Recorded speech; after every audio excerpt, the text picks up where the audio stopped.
This scripture that I'm focusing on right now, 2 Corinthians 12:9, I'm reading from the English Standard Version, has really been a big verse for me these last couple years. I've gone through ups and downs of the NFL, gone from being a starter, traded, benched, back up, but this verse has brought so much meaning and just to my heart and in my life. So 2 Corinthians 12:9, but he said to me, my grace is sufficient for you, for my power is made perfect in weakness. Therefore I will boast all the more gladly of my weaknesses, so that the power of Christ may rest upon me.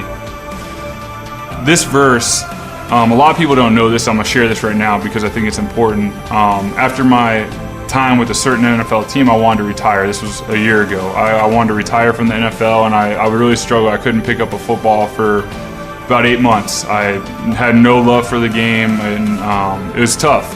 But I kept reading scripture. I kept praying. I kept asking God, and so many of us ask God for signs. We ask God to show us, hey, please just put it on the wall. Like, I want to know. But that's not how it works. He's not always going to do that. He can put something on your heart, but He's not always going to give you just a flat out sign. And as I read this verse, looking back, He was shaping me. He was bringing me down to my knees.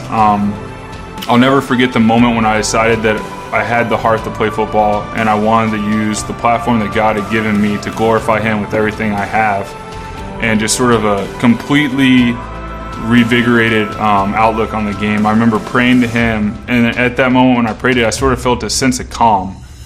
And what I felt in my heart was, Nick, I'm going to be with you. You just need to make a decision. Because what I was doing was I was waiting for a sign. I was so weak at that time.